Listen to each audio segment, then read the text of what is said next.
The presenting sponsor of the Athletic Fantasy Baseball podcast is Topps.com and Topps Project 70.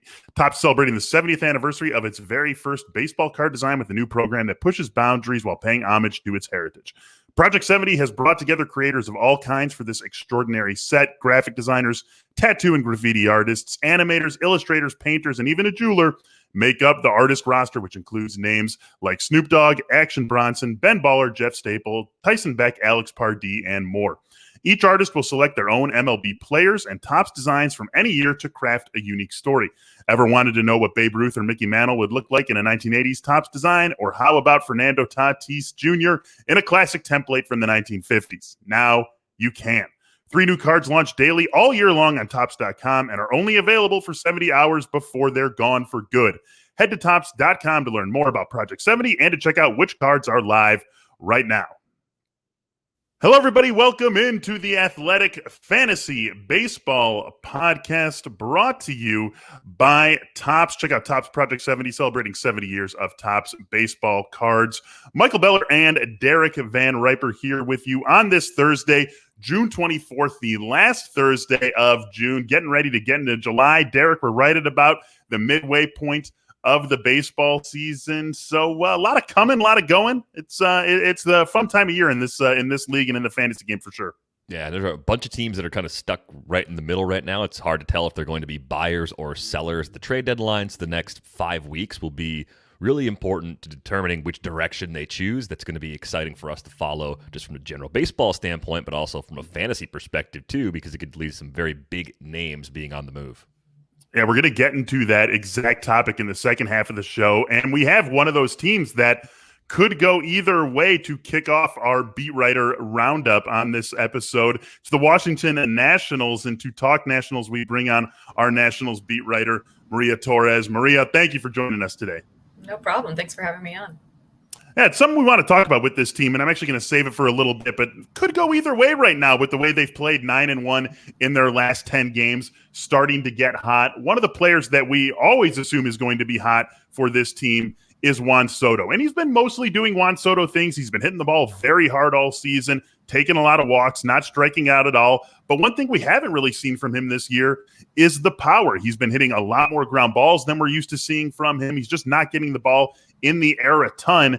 Is that something that he's addressed at all, that Davey Martinez or anyone with the team has addressed about getting him back to elevating, getting the ball in the air more and starting to hit for a little bit more power? Yes, it's definitely a topic that's come up, especially like after he went on the injured list because of a shoulder issue. The first few weeks there when he wasn't getting any power, wasn't elevating the ball at all, that was, the concern was that it was still lingering. And he shut down that idea, and so did Dave Martinez. But there was like a stretch at the beginning of June that, I actually wrote about it. I was like, okay, maybe it's time for Soto. Like he's like breaking out of the slump. And then he promptly didn't break out of the slump. So there was a time where it kind of seemed like, okay, well, maybe the issue's behind him. Doesn't seem to be behind him. It's hard to say if it is still a shoulder thing. He said it wasn't, but you can't help but wonder if it is. And they've talked about it. Dave Martinez mostly talked about how important it was for him to keep working on his timing, and that his timing was starting to get better at the plate, and he was staying behind the ball more. And that that could be the case, but honestly, it's like Juan Soto's doing good when he's getting to the opposite field, and he hasn't really been doing that. Yeah, it's interesting though. Juan Soto still has the second best projected WOBA for the rest of the season. I'm looking at the bat projections that Derek Carty, who was on the show last week, he puts together. He's right there with Trout and Vlad Jr. and Acuna and all the elite players. So it's at least expected based on the numbers that he's going to come back. But I'm definitely a little concerned because we saw that ground ball rate up in the shortened season, even when things were going exceptionally well for Juan Soto. From a team perspective, the Nats are in that weird spot that we alluded to up top. They're 35-36 entering play on Thursday. The NL East is really condensed right now. The Mets, of course, have this seemingly lingering issue with Jacob deGrom's arm that is kind of there, but they have a 5-game lead over the Braves and Phillies, 4 games up on the Nats as of right now. But Max Scherzer, he's the big name that everyone's curious about, Maria. If the Nats were to fall further away, if they're not hovering around 500 when we get to the trade deadline next month, is it realistic to think that Max Scherzer will actually get traded, and what would it take for that to even happen? realistic, sure. It just seems like there's a lot of like things that could potentially like hamper that. I mean, granted, like, Scherzer is an adult and the Nationals ownership are adults. Like they can hammer out whether or not he can be traded. But it just seems like the contract could be an issue, like just the money that's left on the contract, the deferred payments left on that contract could be problematic. It also seems like, if the Nationals really want to keep him around beyond this year, could that, could trading him like end the potential for another conversation to re-sign him? I don't know the answers to that question, but it would behoove the Nationals to definitely consider it, because you'll at least get some. I mean, I don't, because he's a rental player, I don't know like how many top prospects you can get, but you could probably get a pretty decent package. And the Nationals farm system like really needs an infusion of talent at this point. And if they're really like at a point at the end of July where, there's only so much that they can realistically see themselves doing, like I just think like they should probably like just pull the trigger on that, euphemistically, of course, and just kind of kickstart the farm system again. You've got a few teams certainly in the contending ranks who are going to be looking for starting pitching help, who maybe could meet the Nationals' asking price. A couple in the AL East come to mind right away in the Red Sox and the Yankees. Let's stick on that discussion for just a second here. Again, before this 9-1 stretch, it seemed like the Nationals were pretty comfortably headed towards cellar land. Now they've done what they've done. The Mets have gone 4-6 in that same span. So the Nats are definitely back in the NL East. But let's just say that over the next couple of weeks, things unravel for them and they do end up falling out of it. Who else on this team besides Scherzer are we going to hear bandied about in trade talks? I think you could hear Schwarber possibly bandied about in trade talks. I'm not sure yet about Josh Bell, but he could be a name that could be out there for sure, especially if he kind of can really ride this wave that he's on at the moment. The last 12 games, he's done really well. And there's also, John Lester, veteran starter, who's at least going to give you 5 pretty good innings. And that's important, obviously, for a team in the playoffs or trying to get in the playoffs to have that depth. And then from the relief standpoint, Brad Hand, Daniel Hudson, assuming he comes back healthy in the next few weeks. Anyone on an expiring contract, Yan Gomes, Alex Avila. I mean, honestly, like I would say like probably the whole, like almost the entire like team could be up for sale.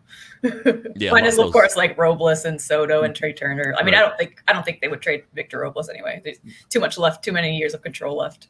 Yeah, and moving him at a relative low point too. I think if they were to do something like that, I like this core. I mean, I think when you have an all-world sort of player like Soto, that alone gives you reasons for optimism. But they still have a few years left with Turner.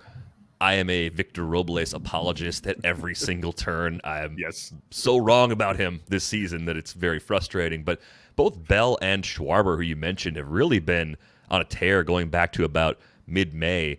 Was there anything that spurred their respective turnarounds? Was there a moment where they stepped back and pushed pause, or anything that you noticed that enabled them to get back on track and start playing more like the hitters we expected them to be?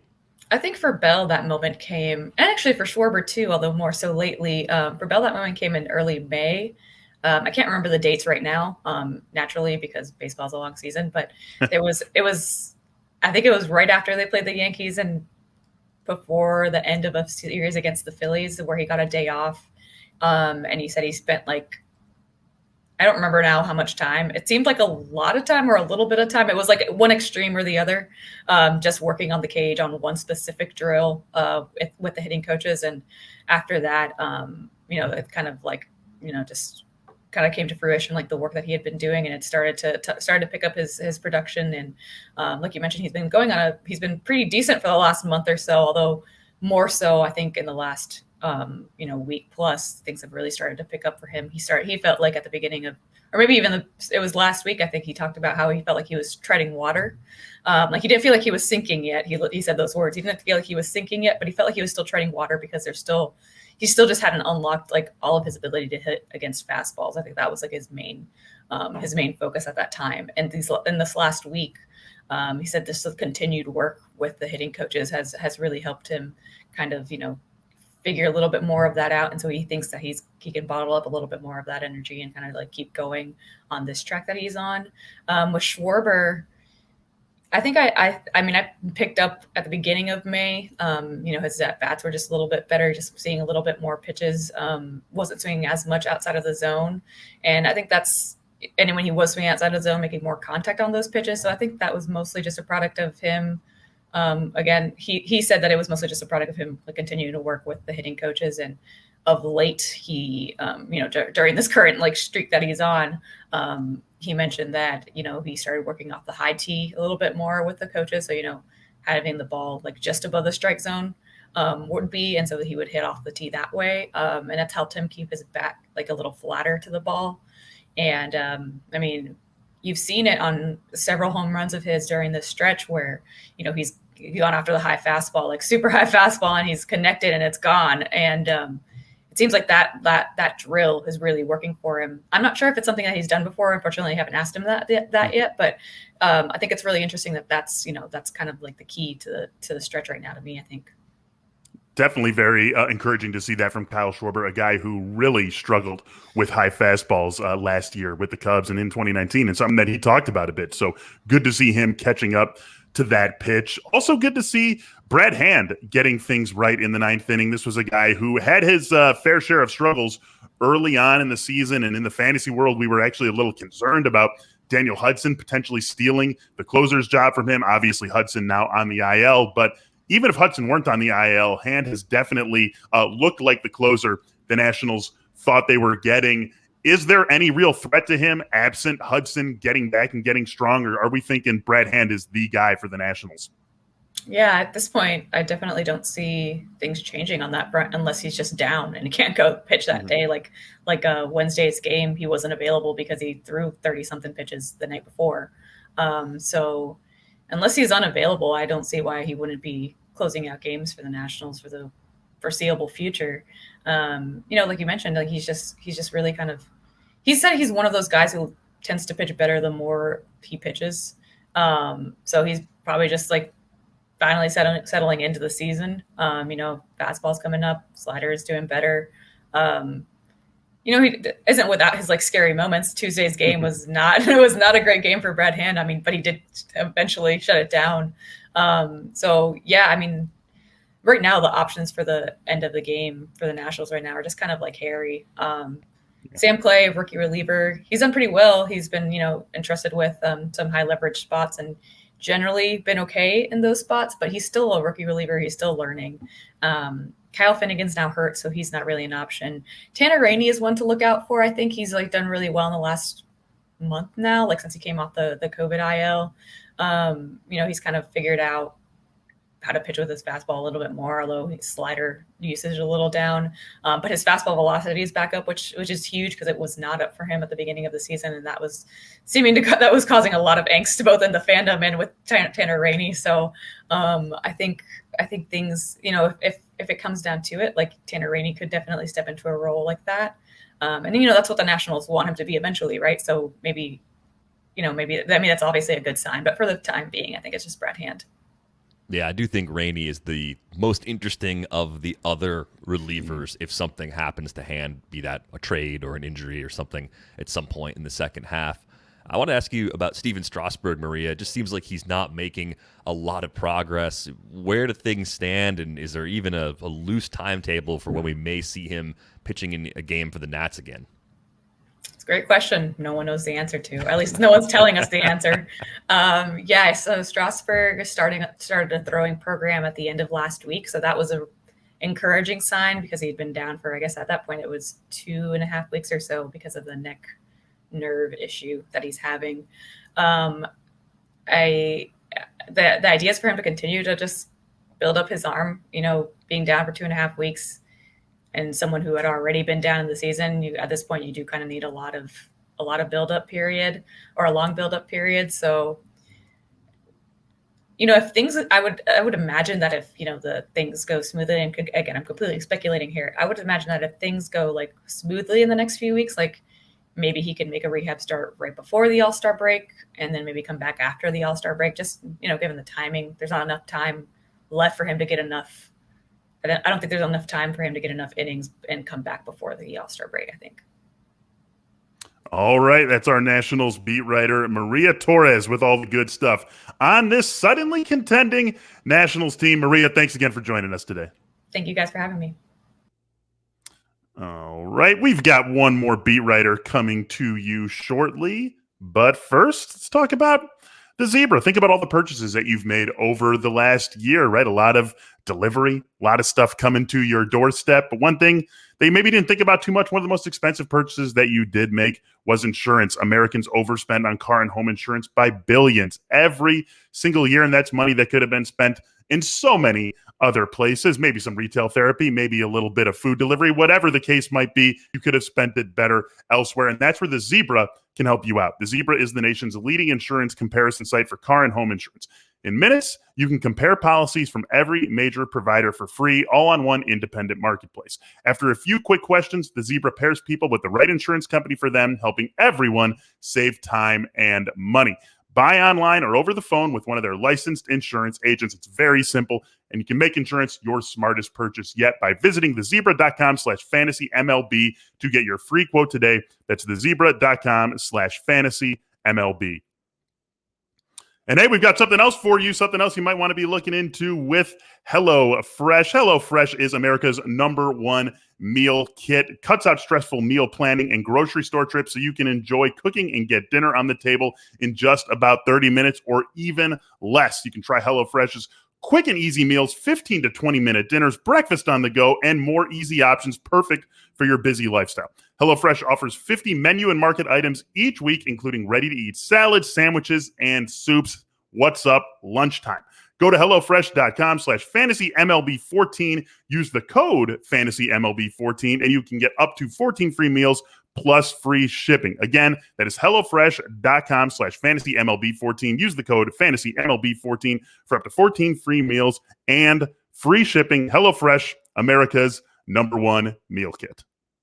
All right, back to the show here. Derek Van Riper still with me, and our next beat writer on this episode of the Athletic Fantasy Baseball Podcast is James Fegan. James covers the Chicago White Sox for us here at The Athletic. James, thanks for joining us this morning. Thanks for waking me up. It's 9:30 in the morning, James, in the Central Time Zone. You're welcome. You're welcome for waking me up. I've been up 2 hours, but it's the stages of reawakening that you go through. The process won't be complete till 3 p.m., and at which point I'll start going to bed very slowly over the course of 9 hours. All right. Well, I'm happy we've got you when you're good and fresh here in the morning. We were just talking with Maria Torres, and the Nationals are a team that we could see go either way in terms of the buy-sell discussion. The White Sox, certainly not a team that is going to go either way. This team is buyers, and this team, as good as it's been, definitely could use some help, and I would say especially in their lineup with all the injuries that they've had to deal with, the latest of which Nick Madrigal definitely has shined a spotlight on this team's needs at second base. So as we get geared up for the MLB trade deadline, who are we looking at as some realistic trade targets for this White Sox team? I set it at a pretty low level because their prospect capital isn't very high. I think when their fans talk about Ketel Marte, they forget that basically the pieces to get that or retrieve that are all playing major league roles right now.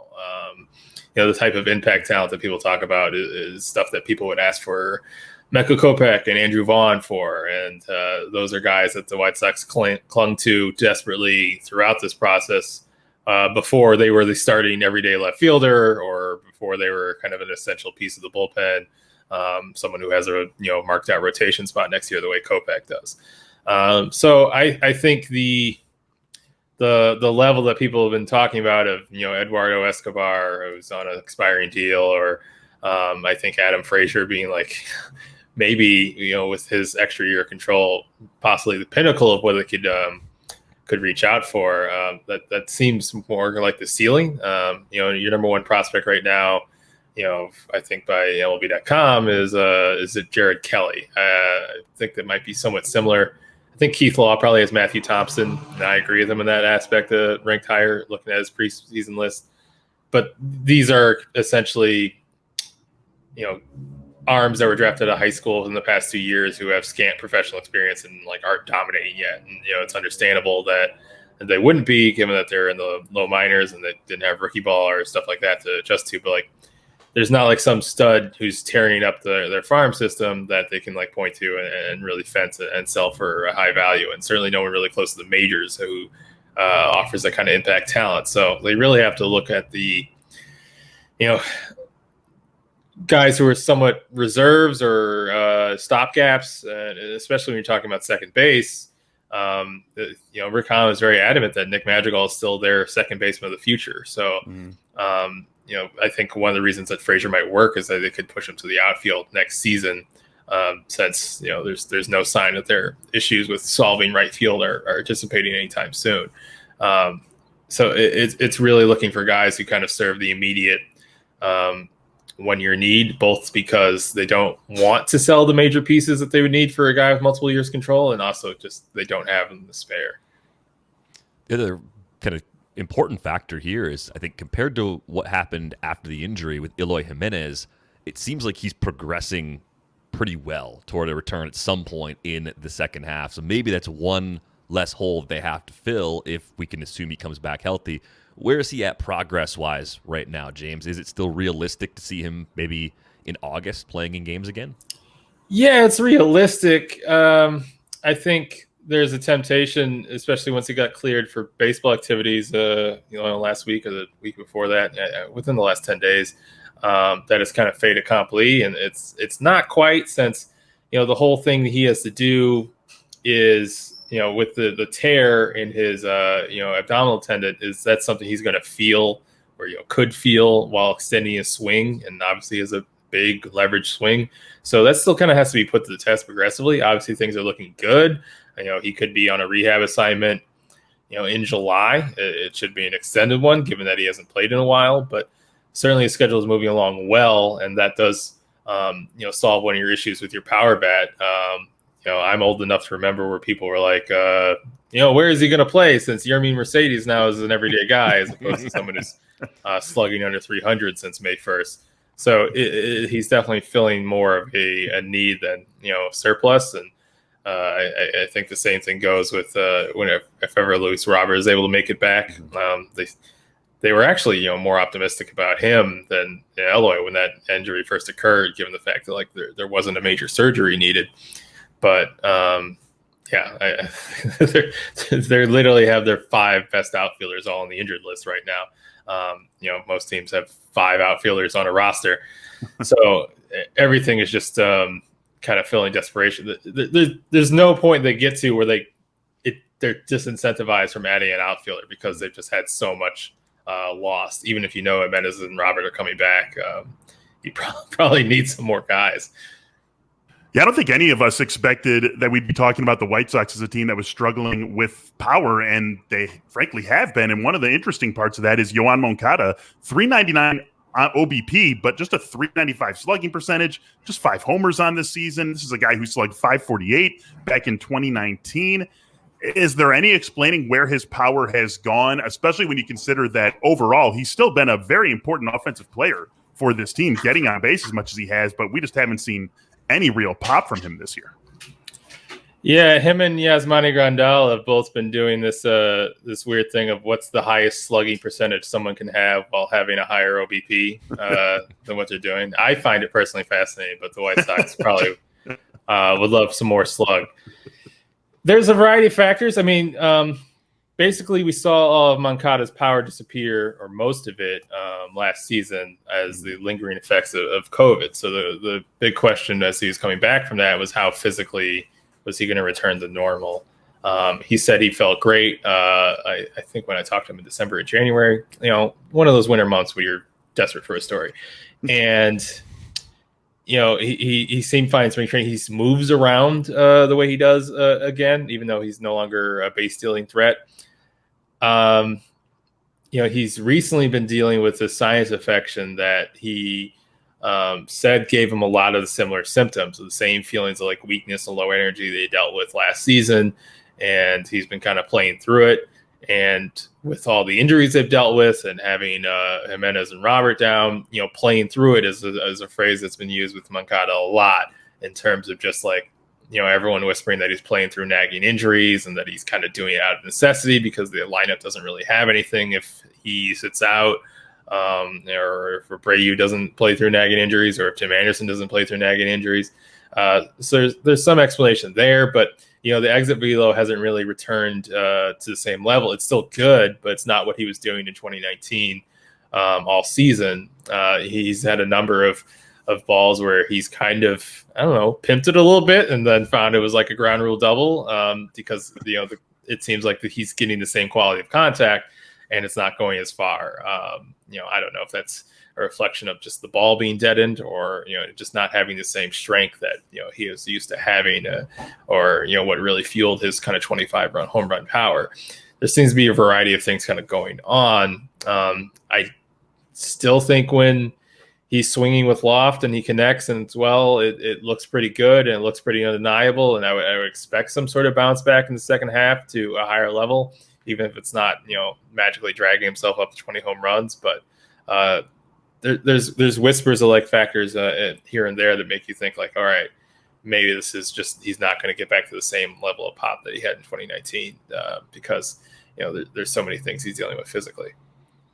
James, I wanted to ask you about Carlos Rodón. He had that no-hitter back on April 14th, and I thought, this is a great story, but this is probably the high point of this great story. And his entire first half has been great. He has not had a start this year where he's failed to go at least 5 innings. He's still missing a lot of bats.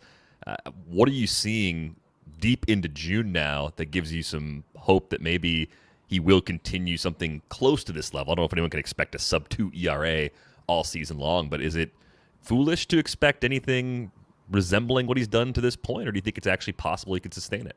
I mean, I can't say he's going to do a sub-2 or ERA, but the thing about the no-hitter that's funny is that like it didn't look like a good Carlos Rodón start. Like he didn't strike out anybody in the first 3 innings, and at that point in the night covering that game, the big thing that we were all paying attention to is like the offense, I think ambush like Zach Plesac for like 6 runs in the first inning. And the offense had been going through a slow point. That seemed like the story of the game. You didn't even notice that Carlos Rodón had a no-hitter going because he wasn't blowing guys away. It was just a bad Cleveland offense hitting into outs. And you look up at the 4th, 5th inning and, he has what he has. And he didn't, a normal Carlos Rodón start, before the season was the slider, getting everybody swinging the dirt, or maybe he's having a really good night with his changeup. What he was doing without that stuff working that night and what's sustainable for him or what's different is that he was just challenging guys with his fastball and they could not keep up with it, not hang with it. It's this increased level of velocity and power and ride that he has from the left side that you really don't see. Like, yes, we're living in an age where everybody can throw 100, but Rodón does that deep into starts and as a lefty in a way that is still pretty rare to see.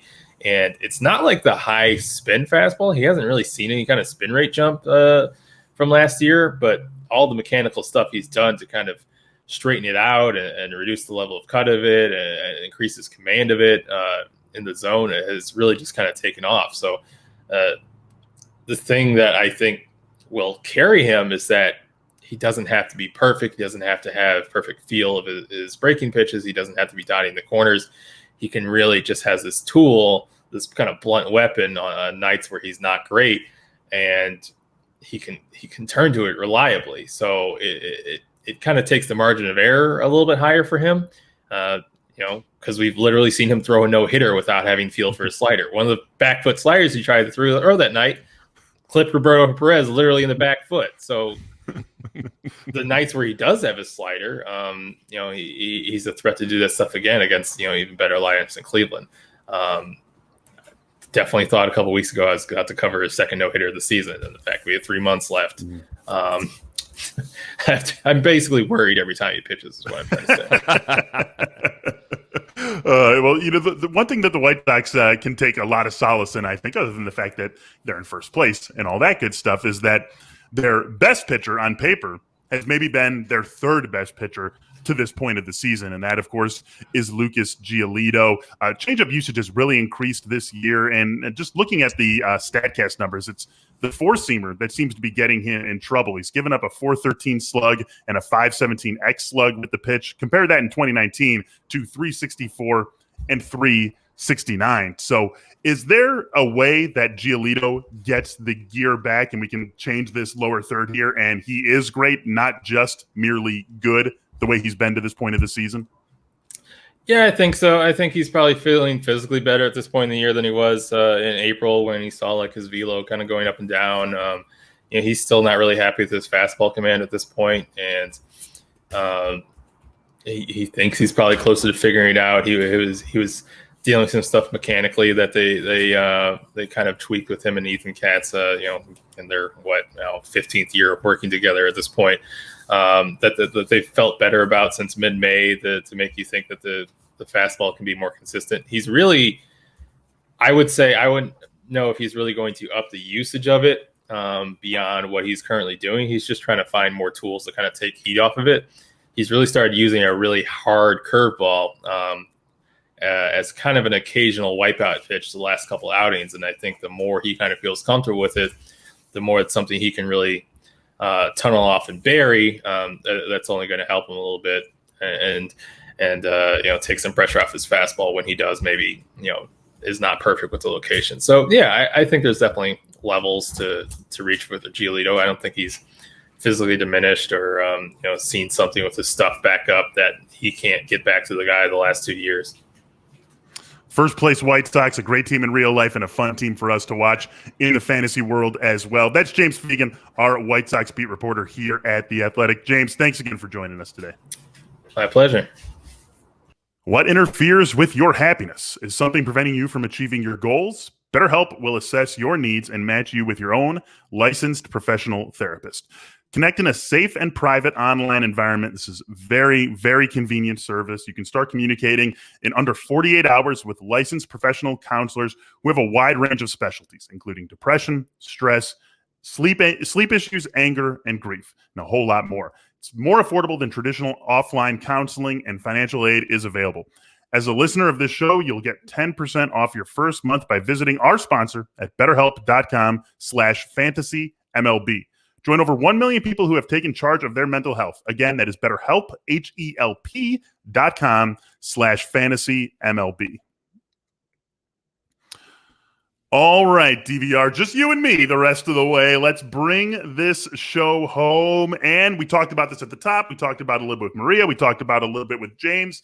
Trade discussions in Major League Baseball are going to be a major feature of the entire landscape of what we talk about from today, June 24th, all the way through the trade deadline, which is July 30th this year, July 30th, with the 31st coming on a weekend. So we've got 5 weeks or so of trade talks. And we know this has an impact in the fantasy game as well. And some things are obvious and some things are a little bit less obvious as to how the MLB trade deadline affects what we do in the fantasy world. So I think it makes sense to just sort of set the table as to what we are looking for in the fantasy world as we consider the MLB trade deadline. You're a great fantasy player, DVR. We all know it. What's one of maybe the first thing that comes into your mind that you're looking for when you are thinking about the MLB trade deadline and how you are going to attack it in your fantasy leagues? So the biggest thing that I look for is I'm looking for the obvious names who are going to move so I can track who is likely to get opportunities because of it, right? I mean, I think when we're talking about Max Scherzer or any other big name player, even Adam Frazier, someone who plays every day, has a steady role, we've got a good feel for what they can do as a player. Yes, changing teams can make them more interesting. Going to a contender can help a pitcher win more games potentially. Going to a more pitcher-friendly environment can help ratios. Going to a more hitter-friendly environment could help offensive production. Being in a better offensive lineup could help the counting stats. But the biggest shift in value fantasy-wise oftentimes comes from the players or player, if it's 1-for-1 taking over that spot, who end up playing more as a result of that player's departure. Because as we know, a lot of times we're talking about prospects coming back as the return for established veterans. Those are guys who are not picking up those innings and not picking up those at-bats. So it's somebody else either in the upper levels of the system right now or somebody who's been a backup or maybe a swingman, or maybe it's someone, if we're talking about closers, who's been working the 7th or the 8th inning, right? That's where, like, for me, this is the time of year where you want to check in on a guy like Tanner Rainey, who Maria mentioned, and say, is he their best option if things go wrong and they trade Brad Hand? And what you do with that information this early, it's not necessarily a case where you're going after all of those players and trying to pick them up now, but you are starting to figure out, are they playing enough to be used in the leagues that I'm in already? If you're an NL-only league and there's a guy playing once or twice a week right now who you think could play 4 more times per week later, yes, you would pick that player up now if available, because that kind of shift is massive. Whereas in a mixed league, you're going to be a little more cautious. You're going to do make these moves actually a little closer to the deadline itself. So that's what I'm looking at the most. I'm looking at the depth charts of the teams that are expected to move players and who is most likely to benefit. I'm also trying to imagine the realistic trade scenarios just to make sure that there isn't a piece coming back who can fill that spot. Sometimes that happens. You trade an expiring contract, you get a younger player back. It happens that the younger player can actually help fill the void. But more often than not, it is someone internal getting that opportunity. Yeah, it's really the sellers who are the more interesting teams in the fantasy world. We focus on the buyers just as baseball fans and in the baseball discussion. That's who we talk about. We talk about the Yankees swinging a big trade for Max Scherzer. We talk about the White Sox going out and getting someone perhaps like Adam Frazier or Eduardo Escobar. And I think that would be a boon to those players should they get to, suddenly Adam Frazier leaves behind the Pittsburgh lineup and is playing every single day in the White Sox lineup. That would obviously be good for Adam Frazier. But it's the sellers who become the more interesting teams to look at in the fantasy world, because now we're suddenly talking about guys who are going from being part-time players to being everyday players. Adam Frazier's already an everyday player. He gets a little bit of a boost from going to the White Sox, going to the Pirates to the White Sox, but he's still an everyday player. It's not like it's that much of a boost in the fantasy world. The person who maybe gets the boost is someone who fills in, who was barely playing for Pittsburgh and now is playing every day because Adam Frazier is gone. So I think we need to look at the sellers and think about the more interesting players there. And the first team, and really, I guess Arizona jumps out, but not really sure what to think about their players. On an episode of Fantasy Baseball in 15 earlier this week, Al and I were talking about the Tigers. And the Tigers, we figure to be a team that is going to be making some moves. Could see Robbie Grossman on the move. Could see Jonathan Scope on move. And you look at the rest of that team, and they already have a number of guys who we've talked about in the fantasy world. Akil Baddoo has reemerged here. He had that lull in May, and starting to see him get back to the player he was in April. You and I have talked about Isaac Paredes a handful of times, and it just feels like these guys in Detroit especially, and maybe there's a few other teams, but this is the first one that comes to mind to me. Detroit especially has these guys who have had playing time concerns and have been anywhere between passable and legitimately good on a per game basis, but haven't had enough games to take full advantage of that in the fantasy world.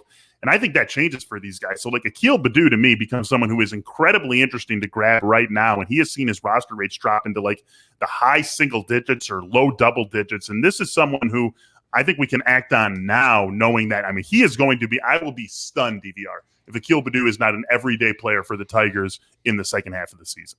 Yeah, maybe depending on who's left, they have somebody else they want to play against, some lefties. But I think if you're the Tigers, you want to give Akil Baddoo a chance to see left-handed major league pitching, because this season does not matter for you in terms of wins. And you're talking about a guy that could be an important part of your future. It's so much easier to assess a player like Baddoo, relatively speaking, now than it was when he was kind of breaking the league, or was the story of the year for the first couple of weeks as one of the most intriguing rookies, right? Because we've just got a much better snapshot. And sure, 177 plate appearances, that's not the complete picture either, but you just have a little more confidence going into this, saying, yeah, actually, Baddoo's playing probably about 85 to 90% of the time already. That playing time share could jump even further. Even if it doesn't, he's playing enough to go ahead and make that move now. And their incentives to play him more are only going to increase the further we go into the season. So I do like the power speed combo there. Clearly a guy that can take his share of walks. And I think I would also look at him and say a 30% K rate is probably not where he's going to be long term. Think about the time he missed with injury in the minors, the pandemic year is the lost year for everybody. He made the leap from high A to the big leagues when it's all said and done. And he wasn't even at high A that long. So I know he was striking out at that level when we last saw him in Minnesota 2 years ago, but that's probably not who he is as a player. Someone who walks that much at that age usually doesn't strike out that much. Sometimes it can happen, of course. You can have those 3 true outcome sort of players. But when you watch Akil Baddoo, you don't see a guy who's over-aggressive without a sense of how to judge good pitches, right? Like he seems like he has some underlying skills that are going to enable him to do even better in terms of making more contact going forward. Looking around the league at the rest of the last place teams and teams that aren't going to be contending, obviously that's where we're going to find some sellers. And you've got, I can't believe Baltimore is as bad as they are, given how many good offensive seasons they've had from Cedric Mullins and Trey Mancini and Brian Mountcastle looking for power and DJ Stewart, but whatever. You got Baltimore, you've got Minnesota, you've got the Rangers, you've got the D-backs and the Rockies, you've got the Pirates, the Marlins. Maybe the Phillies ultimately become sellers. They're sitting 3 games under 500, and the NL East is stacked up, and they could do what the Nationals have done and go on a 9-1 stretch, and suddenly they're right back in this thing. But maybe they become sellers. You've got also the Royals in the AL Central. Is there anyone from those teams that you think about, if player X gets traded, player Y is going to be really interesting in the fantasy world? Does anyone immediately come to mind for you? Yeah, I think the Marlins have a lot of young outfielders that are interesting. They already brought up Jesus Sanchez, but I can't really imagine that Corey Dickerson, if healthy, is still on the team after the deadline. Yes. Garrett Cooper's another guy that would be interesting to other clubs. Starling Marte seems like a player that wants to stay in Miami, but they might find that they can do pretty well in a trade and possibly go back and re-sign him in the offseason if they want him. Adam Duvall could be gone, so they could clear a lot of spots in that outfield, and I'm really curious to see what Monty Harrison would do with more regular playing time. He's more of a deep league sort of player, but you look at him, maybe Lewis Brinson. I think at this point, though, it's probably time for Brinson to get another start in a new organization before that happens. But Monty Harrison has power, has speed, does have a lot of swing and miss in his game right now, but I'm more confident in him than I am in a lot of players who strike out this much, in part because Harrison was a legitimate, great two-sport athlete up until he was drafted by the Brewers. He had a chance to go play football at the University of Nebraska. Anyway, it's all a long way of saying, I think he could be one of those guys that has a few things click a little further into his career, just because of that. He was still drafted out of high school, so he's had a lot of time, a lot of reps, but the tools are so good that the Marlins have to be tempted to give him playing time, right? So J.J. Bleday is another guy that I thought maybe could get a chance in Miami this season too. It's just looking for those spots where the trade pieces, even if they don't bring the team back much, they're so obvious because they're at least bench upgrades for a contender. Those are layup opportunities to open up a lot of playing time. Yeah, I think that's going to be a really active team, and because of the fact that all those guys. I mean, think of all those guys you just listed: Corey Dickerson and Adam Duvall. I mean, those are guys who are going to be interesting to contending teams. Who they're going to want to add, and I think that's why what makes the Marlins so interesting. I mean, you can throw Arizona in there too with Eduardo Escobar. A lot of teams would be very happy to have Eduardo Escobar on their team if a team does have enough to pull off a Ketel Marte deal. That's another guy who a lot of basically every contending team could find a way to use Ketel Marte. So even though these teams have been so out of the playoff discussion, they're suddenly going to become very interesting teams. And it's truer for some than it is for others. And I look at the Twins, a team that none of us really expected to be in the sell discussion back in March, but that's where they find themselves. I wonder sort of what they're actually going to trade away. I mean, Nelson Cruz, I think, would be an obvious trade candidate. Obviously, he's going to have to stay in the American League. I mean, I think some of their other guys are guys that they want to keep around. They definitely don't want to trade Kirilloff. I don't think they want to trade Luis Arraez. Maybe Josh Donaldson is someone who they ultimately engage on trade discussions, but that's a team that, even though the where they sit in the standings makes them obvious sellers, I'm not sure exactly who goes on the move, and I'm less sure as to who becomes a major benefitor in our fantasy game.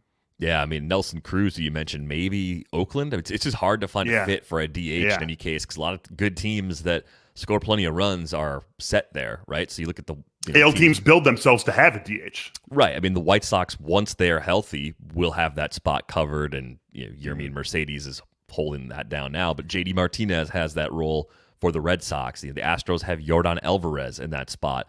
The Yankees don't really want to put Giancarlo Stanton in the outfield enough to trade for a guy like Nelson Cruz. So the best AL teams that you could look at, they could say, okay, that sort of makes sense, are the A's and Rays, which, it's a better situation than he's in Minnesota, but it doesn't change his fantasy outlook all that much.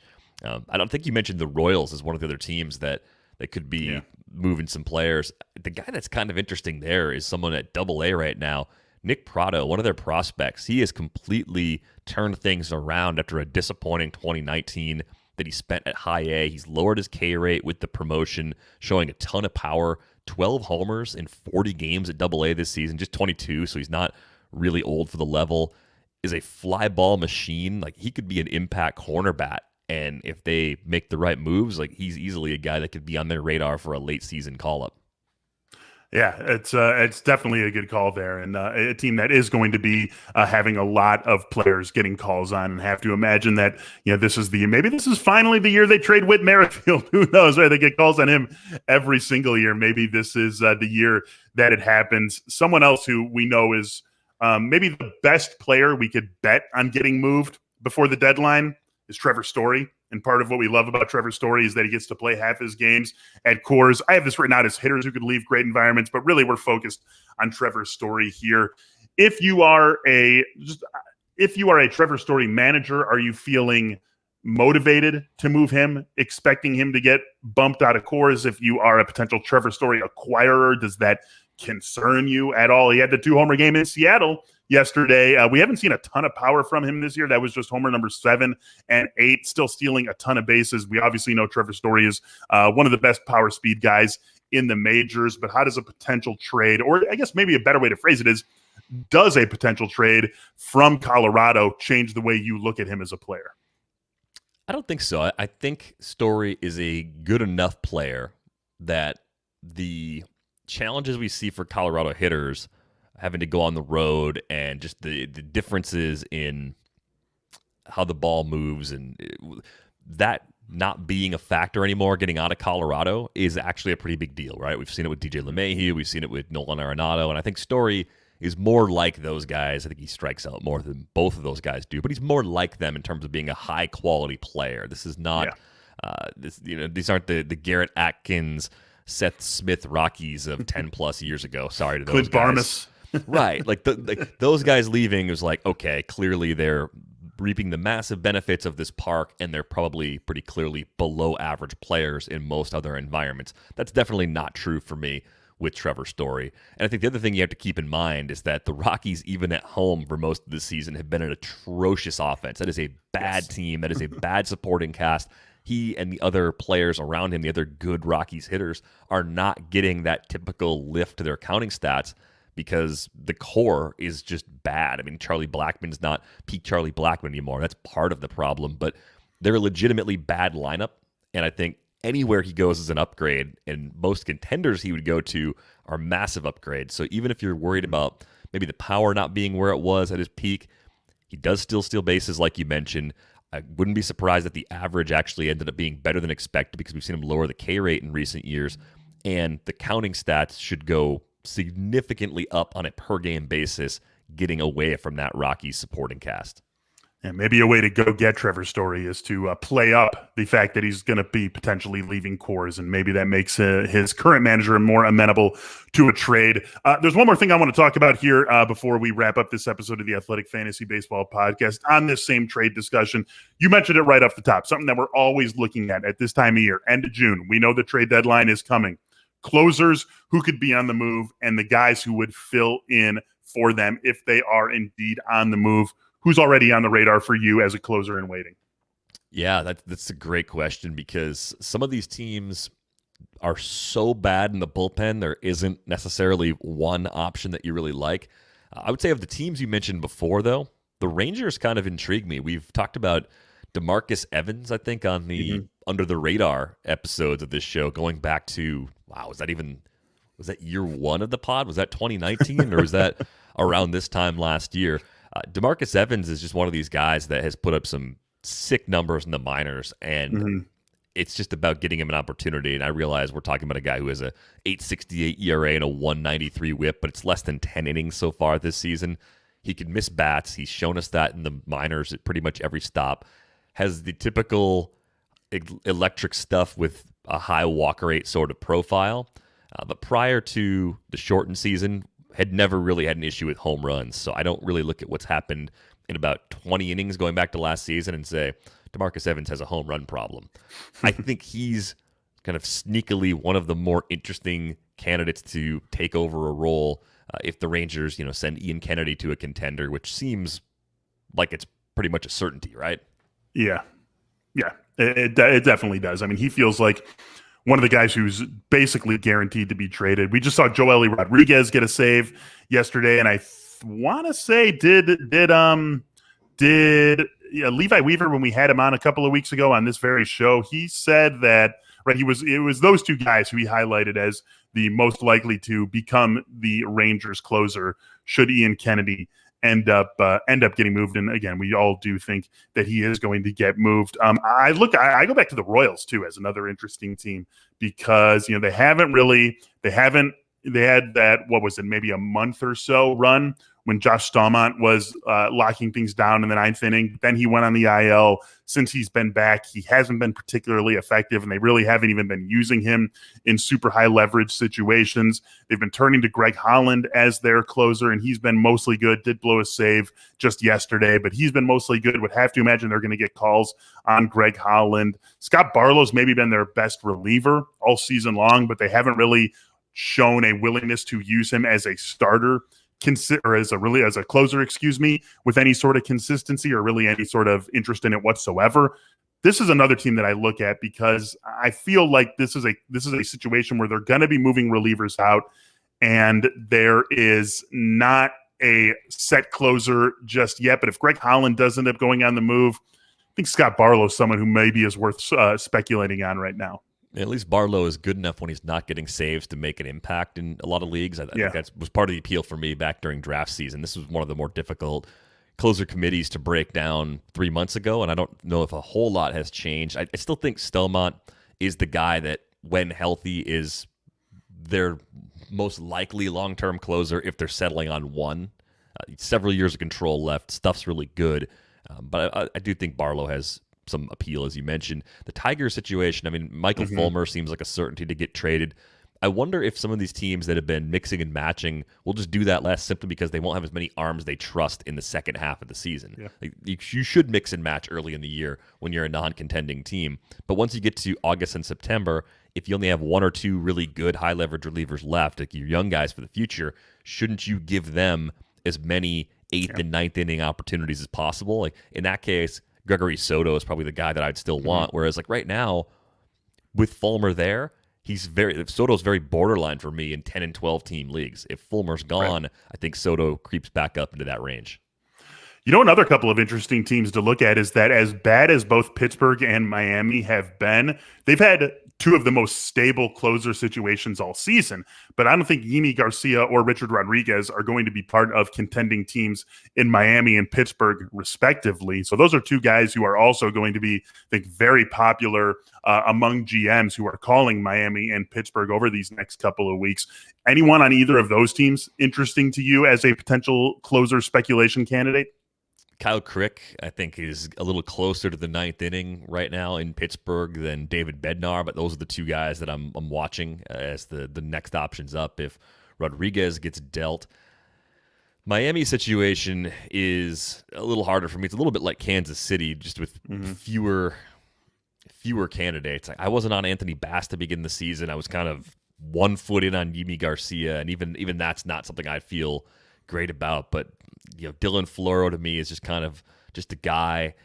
Anthony Bender maybe is the guy. I mean, we're talking about a guy who's now made 19 appearances this season without allowing an earned run. That should get us pretty excited. 23-5 strikeout to walk ratio for him. I think he'd be kind of the lower key, hasn't really done the job before, speculative stash I'd want to have a week prior to the deadline because I think Garcia is a very strong bet to get moved. Yeah, he has to be, and so does Richard Rodriguez. I mean, Richard Rodriguez has been pretty good this season too. So I would imagine that he is someone who is very attractive and probably loses his fantasy value in leagues that are saves only, because I would imagine that any contending team that acquires him, and if you just look at all the contending teams, like, they're doing all right in the bullpen, and it feels as though any contending team that's going to pony up for Richard Rodriguez maybe is going to be using him more as a setup man. But it's an interesting discussion to consider, and it's something that we're going to be looking at a lot, frankly, in the fantasy world over the next, again, we got 5 weeks or so until the trade deadline. And that's something that is going to be this undercurrent of discussion, something that's always in the back of our minds as we are talking about everything else that we always talk about in the fantasy baseball world. But we've talked about plenty of fantasy baseball for this episode of the Athletic Fantasy Baseball Podcast. So we are going to call it a show here. Of course, you can still get in the door, $3.99 a month. Go to theathletic.com/fantasy baseball podcast to do so. For Derek Van Riper, for our guests, Maria Torres and James Fegan, I am Michael Beller. DVR and I are back with you on Sunday for our waiver and fab episode. That one, of course, will be live, so be sure to look for a link to that. Join us live on our YouTube channel and send us any questions you might have. We'll be happy to take them in that show. Until then, have a great weekend, and we'll talk to you soon.